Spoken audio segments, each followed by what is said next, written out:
자, 오늘은 내 영혼의 부요함은 그 무엇인가, 이런 제목의 말씀 함께 나누도록 하겠습니다. 여러분, 우리가 지금 살아가고 있는 이 시대는 과거에는 볼 수 없었던 거대 자본주의 시대예요. 사회학자들은 후기 자본주의 시대라 그럽니다. 지금 이 시대에는 물질적인 가치가 아주 팽창하고 있어요. 어마어마하게 경제와 산업이 발달하고 있습니다. 그래서 이 시대에 많은 사람들이 이 물질적인 부에 관심하고 몰두하고 일에 빠져서 사는 분들이 참 많습니다. 어찌 말하면 물질 문화가 발달이 된다고 하는 것은 긍정적으로 굉장히 유익한 점들도 많습니다. 그렇지만 물질적인 것이 너무나 이게 크게 발달하고 그것이 커 보이게 되면은 인간이 가지고 있는 비물질적인 요소, 정서적이고 정신적이고 영적인 것을 소홀히 하기가 쉽고 작게 보여질 수가 있어요. 그래서 우리 성도님들은 특별히 이런 시대에 그런 점을 각별히 분별하고 유의해서 우리 성도님이 영적인 생활에 꼭 승리하는, 천사들도 부러워하는 자리에 반드시 서는 저와 여러분들이 되시기를 주의 이름으로 축원합니다. 제가 오늘 말씀을 준비하면서 몇 가지 자료를 좀 이렇게 찾아봤더니 국제통화기금에서 각 나라의 국민 총 생산량 GDP라고 그러잖아요. 이거를 집계해 놓은 거를 봤어요. 다 얘기할 수는 없고, 첫째가 미국인데 미국이 1년 동안 생산하는 그 재화의 총량이 25조 달러가 됩니다. 그게 천문학적인 숫자입니다. 쉽게 얘기하면 한국이 1년 동안 생산하는 총량의 14.7배 정도 됩니다. 굉장합니다. 두 번째가 중국이에요. 중국이 18조 3천억 달러. 세 번째가 일본이에요. 일본이 4조 3천억 달러. 우리나라의 약 2.5배. 독일이 그 뒤에 4조 달러 정도 되고, 우리나라보다 한 단계 위인 브라질이 12위인데 1조 8천억 달러, 한국이 13위 1조 7천억 달러 정도 됩니다. 2020년도에는 우리나라 국민 총 생산량이 10위였어요. 코로나 때에 국제 무역 환경이 안 좋아지면서 세 단계가 밀렸습니다. 아마 이제 곧 다시 10위권으로 올라갈 것이라고 제가 확신합니다. 개인 소득 순위는 좀 달라요. 노르웨이 같은 나라는 개인 소득이 굉장히 높아요. 14만 달러가 넘으니까. 우리나라는 얼마 정도냐면 지난해 1인당 개인 소득이 36,200불이었어요. 근데 한 가지 좋은 소식은 일본보다 400달러가 앞섰어요.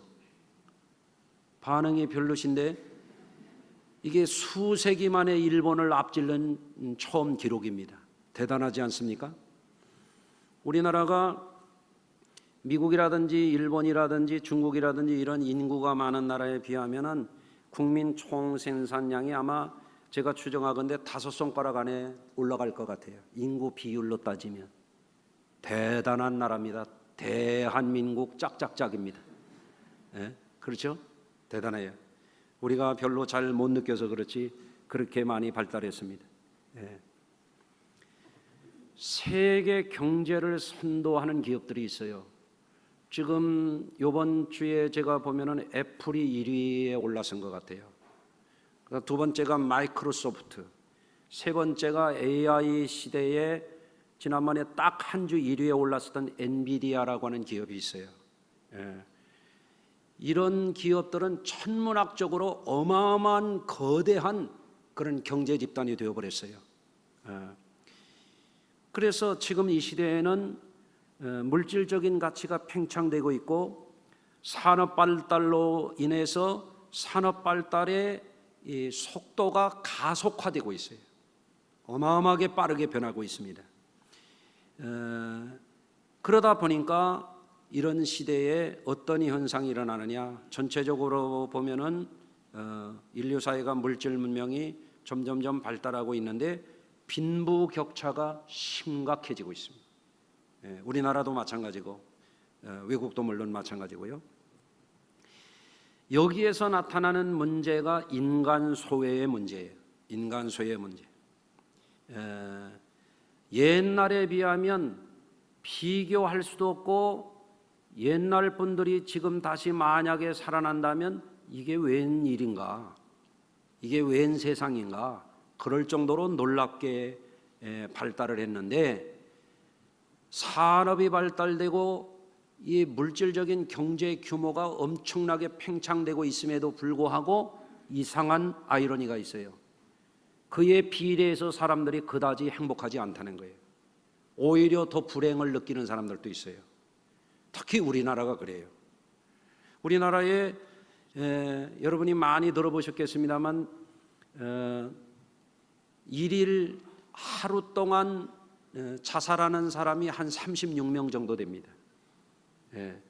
한 시간에 1.5명 정도입니다. 지금도 누군가가 죽을 준비하는 것 같아요. 끔찍한 일입니다. OECD 국가 중에서 한국이 1등이에요. 안 좋은 1등이죠.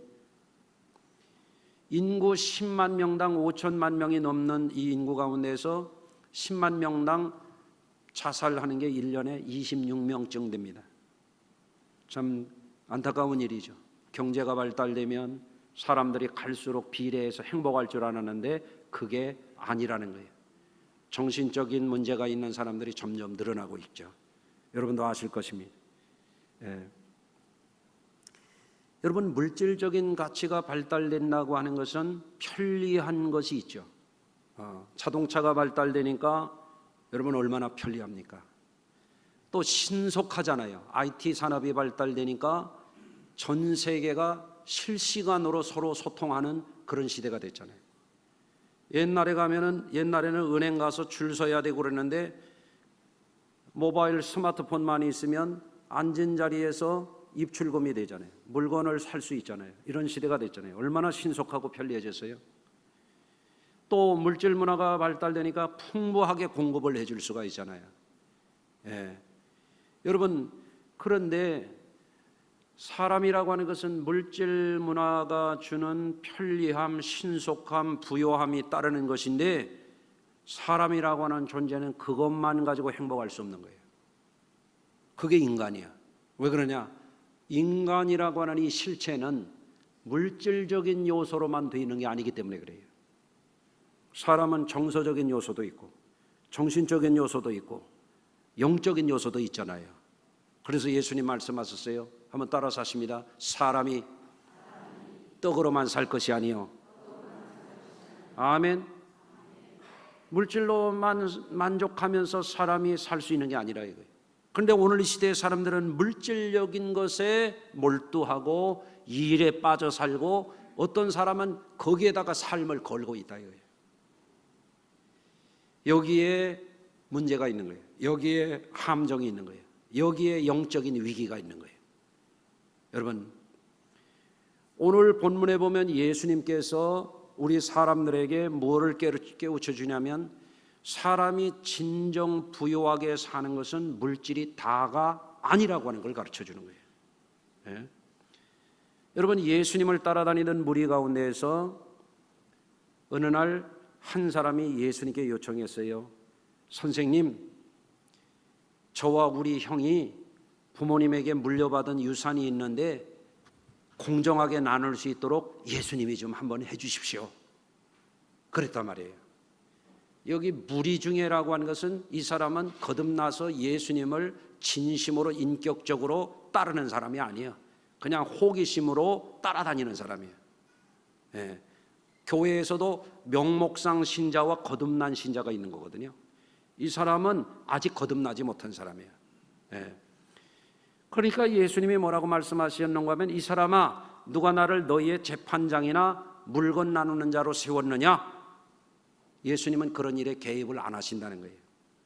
만약에 여러분 중에 저보고 목사님 우리 형제들하고 유산 나누는 거 좀 목사님이 와서 좀 해주십시오 그러면 뭐라고 할 것 같아요? 저도 똑같이 얘기할 거예요. 저는 그런데 개입 안 씁니다. 어떤 분 이렇게 얘기할지도 몰라요.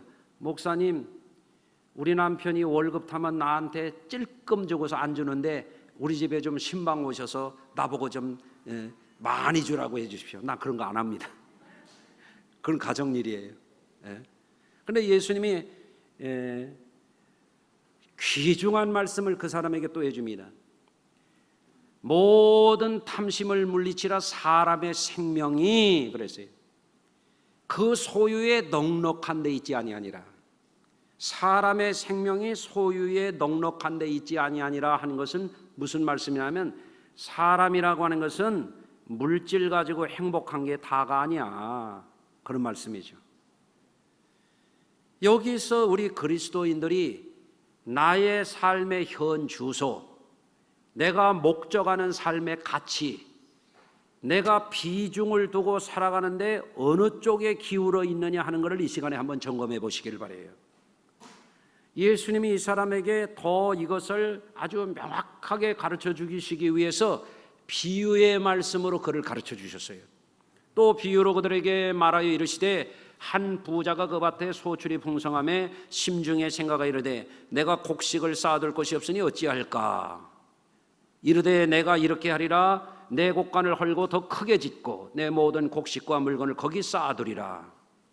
또 내가 내 영혼에게 이르되 영혼아 여러 해 쓸 물건을 많이 쌓아두었으니 평안히 쉬고 먹고 마시고 즐거워하자 하리라 하되 하나님은 이르시되 어리석은 자여 오늘 밤에 내 영혼을 도로 찾으리니 그러면 내 예비한 것이 누구의 것이 되겠느냐 하셨으니 자기를 위하여 재물을 쌓아두고 하나님께 대하여 부여하지 못한 자가 이와 같으니라. 이렇게 말씀해 주셨어요. 여러분이 그런데 눈 좀 뜨고 저 좀 보세요. 우리 세간에 그런 말이 있잖아요. 뭐니 뭐니 해도 뭐가 최고라고 그래요? 뭐니 뭐니 해도 머니가 최고다.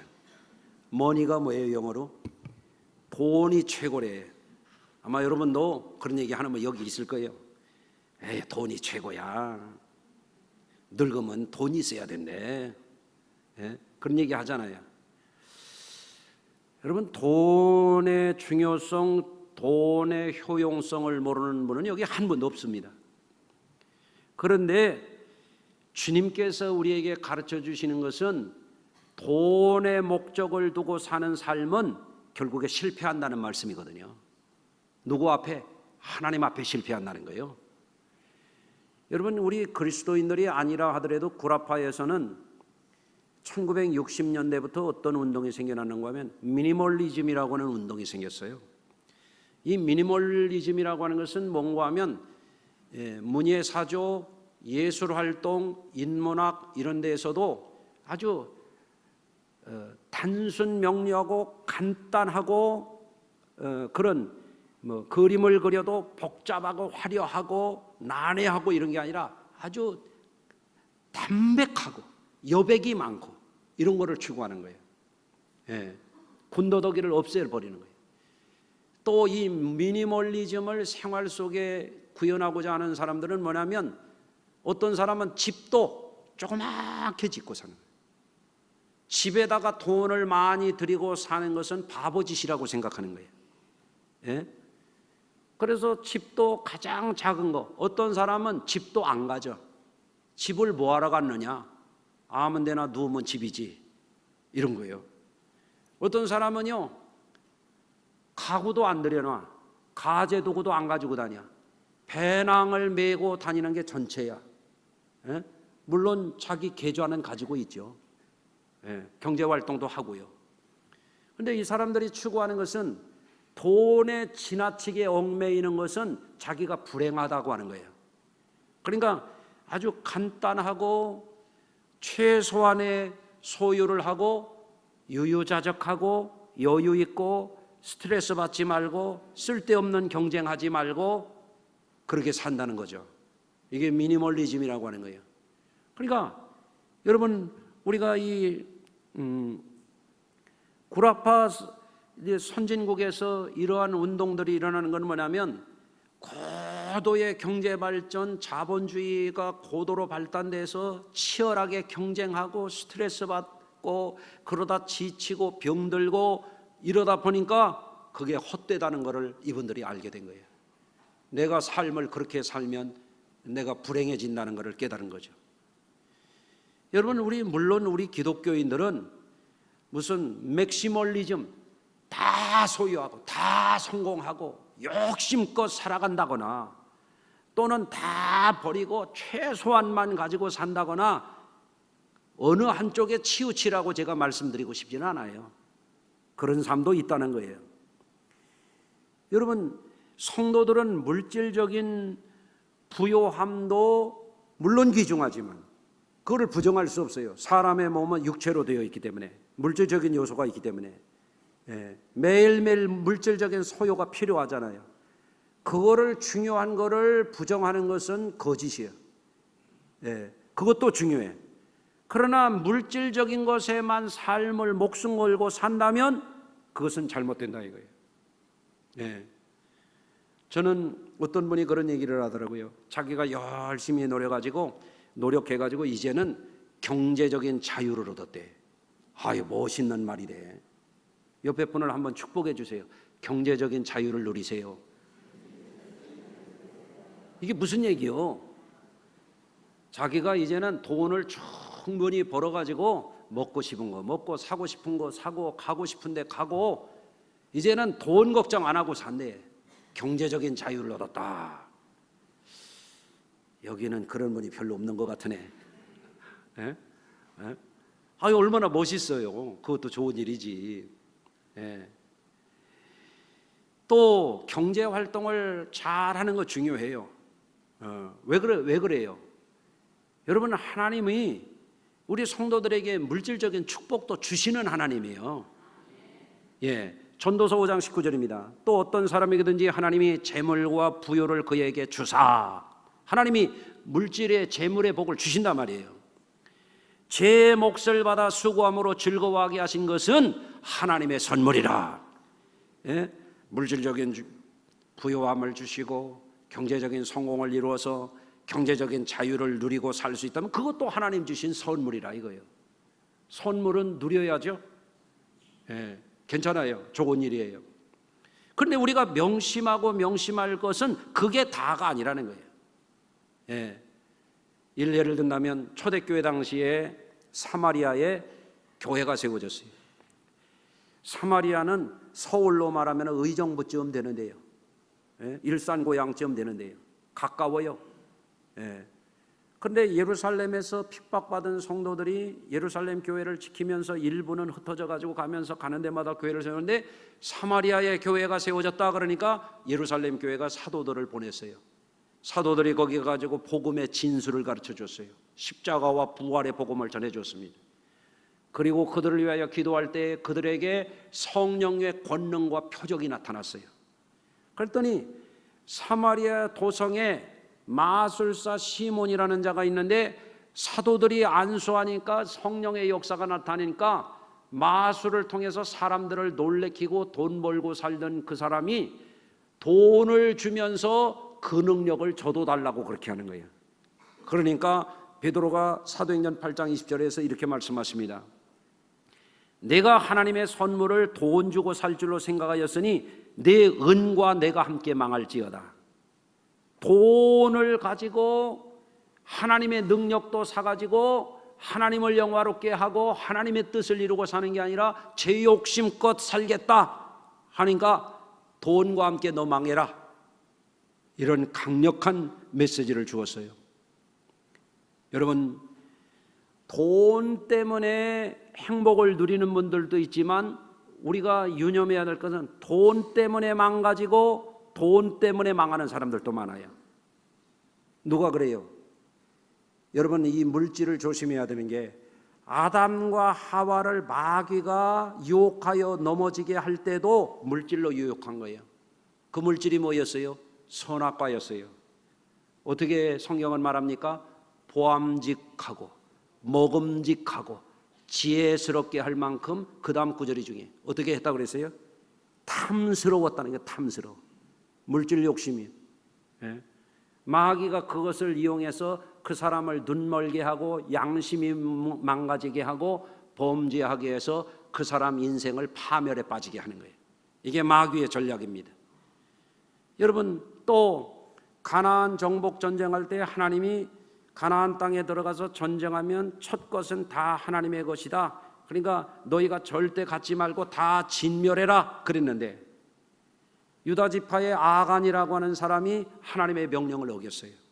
너무 가서 노략물질을 보니까 탐스러웠어요. 그러니까 어떻게 했습니까? 노략한 물건 중에서 아름다운 외투한 벌과 은 200세겔과 금무게가 50세겔 되는 금덩이 하나를 보고 탐내어 가졌나이다. 물욕 때문에 하나님의 명령을 불순종하고 그 결과가 뭐냐? 가나안 정복 전쟁 아이성에 가가지고 이스라엘 백성들이 거기서 패해가지고 망신을 당한 거예요. 망신을 당한.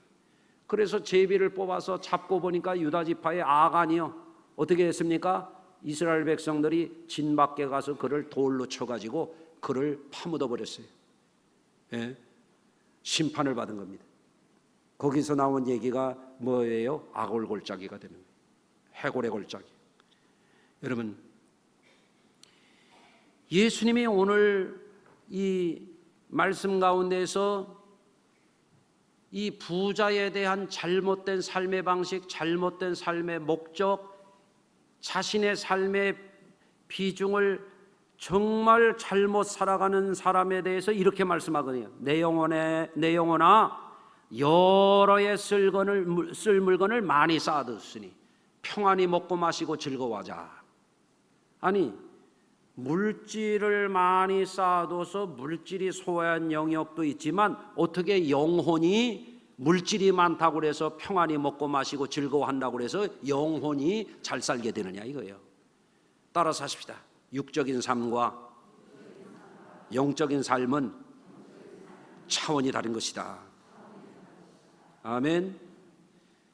예수님이 이렇게 말씀하십니다. 어리석은 자여, 물질적인 삶과 영적인 삶의 차이를 분간하지 못하는 자를 가리켜 어리석은 자여 이렇게 말씀하십니다. 하나님이 오늘 밤에 내 영혼을 도로 취해 가시면 내 예비한 것이 네 것이 되겠느냐. 이와 같이 하나님께 부요하지 못한 삶을 사는 자가 그렇다. 물질로는 부요할지 모르지만 영적으로 부요한 것을 모르고 사는 삶은 이렇게 물질에 빠졌다가 멸망한다 그런 얘기거든요.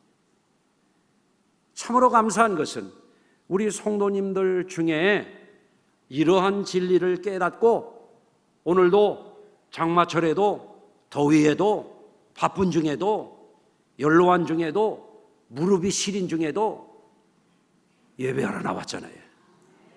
할렐루야. 여러분의 삶은 오늘도 돈 벌러 안 가고 여기 와서 앉아 계시는 것은 뭐예요?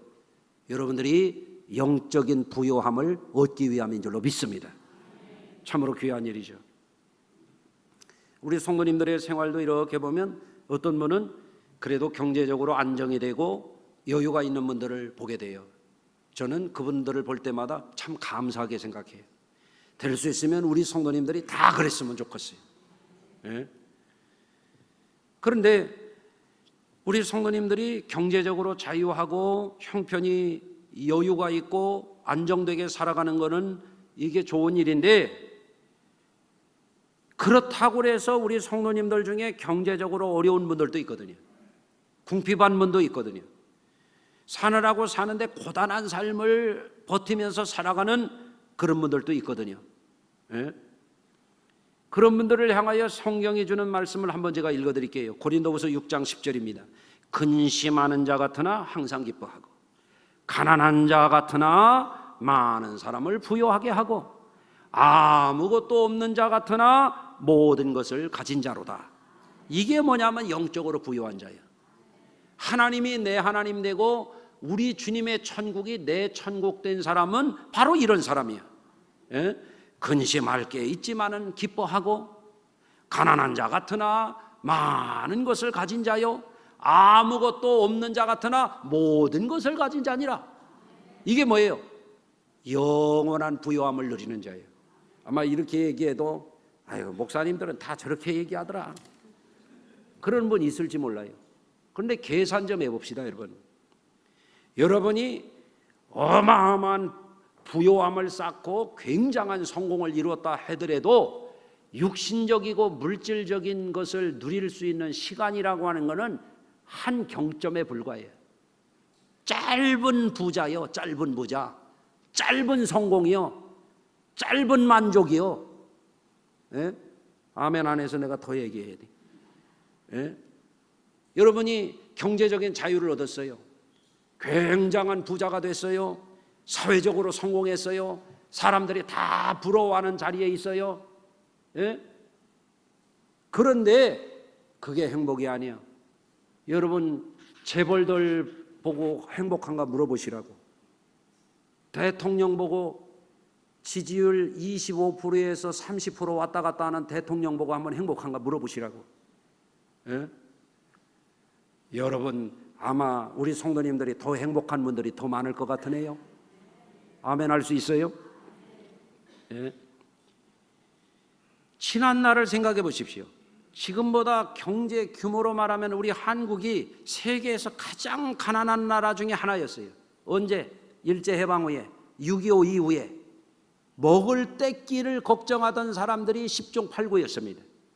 그러지 않았습니까? 그런데 생각을 해보세요. 오늘날은 막 경제 규모가 커지고 소득이 늘고 막 비싼 집들에 살고 그래서 요즘 사람들은 휴가도 뭐 호캉스를 간다대. 호캉스가 뭔지 아시나요? 모르시는 척 하시는 건가요? 좋은 호텔에 가가지고 뒹굴뒹굴해 가면서 좋은 음식 먹고 발가락 비비면서 코털 뜯어가면서 즐긴다는 거예요. 예? 호캉스, 휴가를 그렇게 간대. 복잡하게 힘들게 안 가고. 어떤 사람은 또 풀빌라에 가서 휴가를 즐긴대요. 예? 여러분 옛날에는 펜션도 그냥 집만 져놓고 숲속에 있으면 좋아라 그랬는데 요즘 사람들은 또 풀장이 딸린 데 가는데 가서 뭐 해야 돼요? 개 헤엄치고 오겠지. 예?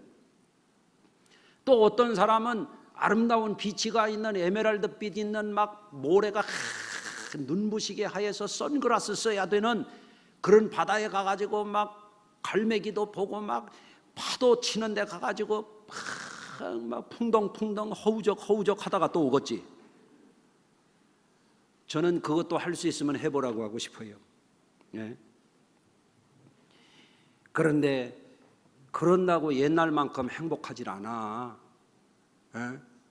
또 힘들어, 또 스트레스요, 어려워 그런 겁니다. 그런데 옛날을 생각해 보세요. 가난했어.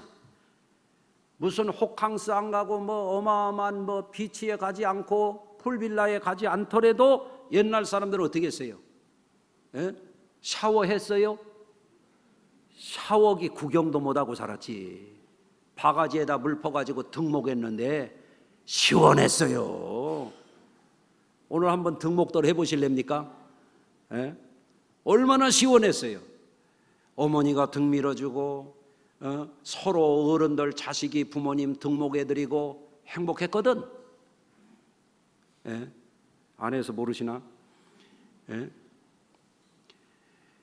요즘 사람들은 뭐 어마어마한 거 먹습니다. 막 그냥 인류 레스토랑에 가가지고 미슐랭 3스타, 5스타 가는 데 가가지고 막 엄청 비싼 음식을 코스로 먹고 인류 호텔에 가가지고 비싼 뷔페를 그냥 막 세 끼 먹을 거 한 끼에 다 먹고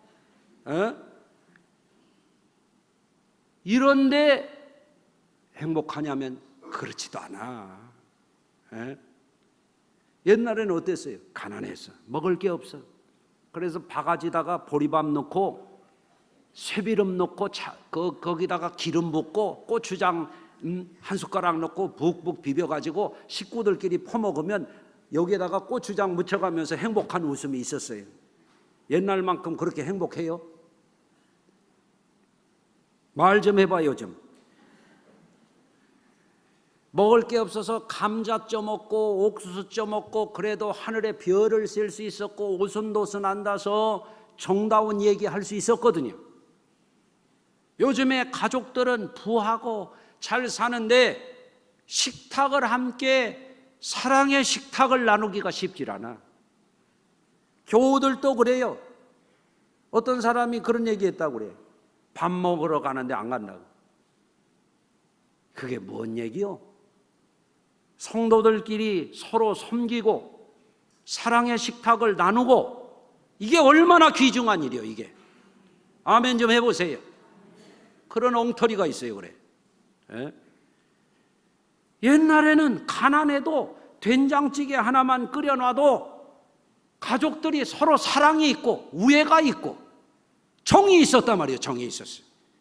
잘 사는데 부유한데 부자가 됐는데 오늘날 이 사람들이 인성이 망가지고 정이 없어지고 점점점 사랑이 식어지고 있다 이거예요. 예? 안타까운 일인 줄로 압니다. 우리 성도들은 오늘 이 시대를 살아가면서 경제가 발달되고 경제 규모가 거대화해지고 빈부격차가 심해지고 경쟁이 심해지는 데서 나름대로 삶의 터전을 갖고 가는 거 훌륭하지만 잃어버려서는 안 되는 게 있어요. 사람이 떡으로만 만족할 수가 없어요. 돈이 다가 아니야. 경제생활도 잘해야 되지만 말입니다. 아멘 하십시다. 우리는 주님이 인간 존재를 물질적인 요소로도 창조했지만 정서적으로, 정신적으로, 영적으로 창조한 이것을 분별해야 돼요. 육신의 때는 잠깐 지나가요. 물질적인 부요함이라고는 한때요. 미슐랭 5스타를 먹어도 그때뿐이야. 예? 휴가를 가도 그때뿐이고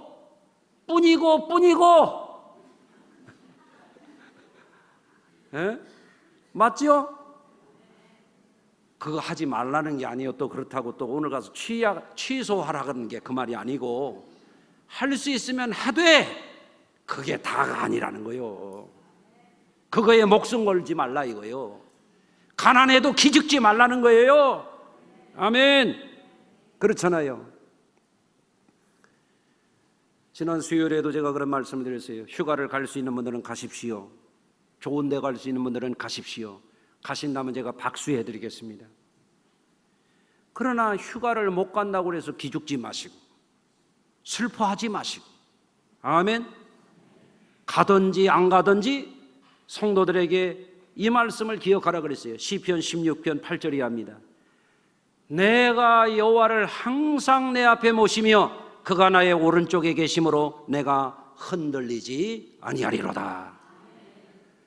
사람의 마음은 아무리 좋은 것을 보아도 좋은 것을 먹어도 좋은 데를 가보아도 채워지지 않는 빈 공간이 있는 거예요. 그게 뭐냐? 영혼의 자리예요. 영혼의 자리. 한번 따라서 하세요. 내 속에는 그 무엇으로도 채울 수 없는 영혼의 자리, 하나님의 자리가 있다. 그걸 성경은 뭐라고 말합니까? 너희는 알지 못하느냐 너희가 하나님의 성령이 거하는 전인 줄을 알지 못하느냐 이거예요. 예? 왜 우리나라가 이렇게 수백 배 이렇게 경제가 좋아졌는데 자살률이 1등입니까? 그것을 놓치고 살기 때문에 그럽니다.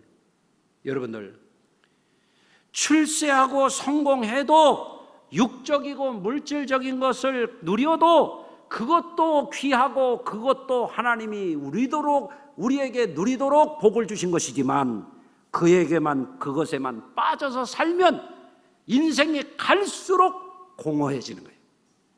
갈수록 허무해지는 거예요. 갈수록 슬퍼지는 거예요. 아멘 안 해도 그렇게 돼요. 예? 그런데 성도들이 부한 사람의 마음속에도 항상 하나님을 모시고 가난한 사람의 마음속에도 항상 하나님을 모시게 되면 흔들리지 않는 거예요. 흔들리지 않는 거예요. 아멘. 예? 그래서 그런 사람의 마음속에 나의 마음이 기쁘고 나의 영도 즐거워하며 내 육체도 안전히 살리니 하는 고백이 저와 여러분의 고백이 될 줄로 믿습니다. 여러분, 그렇기 때문에 이번 여름을 지나면서 우리 성도님들이 다 어떤 분들은 몸이 아픈 분도 계세요. 노쇠해서 기력을 자꾸 잃어가는 분들도 계세요. 경제적으로도 힘든 분들이 있어요. 어느 정도 옛날에 비하면 비교할 수 없을 정도로 잘 살고 있지만 상대적인 박탈감을 갖고 여전히 불행을 느끼는 분들도 있어요. 어깨를 늘어뜨리고 사는 분들도 있어요. 아이고 내 발자야, 내 신세야, 내가 왜 이러고 산담, 그런 분들도 있어요. 그런데 여러분 아셔야 돼요. 경제적인 자유도 있지만 영적인 자유가 있는 거예요. 고린도후서 3장 17절입니다. 주의 영이 계시는 곳에는 자유가 있느니라. 그 무엇으로도 대신할 수가 없고 그 무엇으로도 채울 수 없는 영혼의 빈 자리에 하나님을 항상 모시고 사는 사람들은 자유가 있는 거예요. 주의 영이 계신 곳에는 자유가 있는 거예요. 세월이 가도 몸이 약해도 경제적으로 힘들어도 여러분 승리할 줄로 믿습니다. 오늘 영적인 삶을 살아간다는 것은 여러분이 영원히 부요해지는 길이에요. 하나님 앞에 부요한 자가 되는 길이에요. 여러분, 그렇기 때문에 시간과 마음과 재물을 들여서 주님을 열심히 섬기고 주 안에서 여러분 항상 주님을 모시고 사는 승리 생활 하시기를 주님의 이름으로 축원합니다. 기도합니다. 하나님, 오늘 주신 말씀을 통해서 우리 성도님들이 내 삶의 현주소가 어딘지, 내 삶의 비중이 어디에 있는지 그것을 돌아보며 주님 앞에 어리석은 자여, 그런 음성을 듣지 않게 하시고, 사랑하는 자여, 내 영혼이 잘된 것 같이 내가 범사에 잘되기를 원하노라, 축복의 음성을 듣고 살아가는 우리 성도들 다 되게 하여 주시옵소서. 예수님 귀하신 이름으로 기도합니다. 아멘.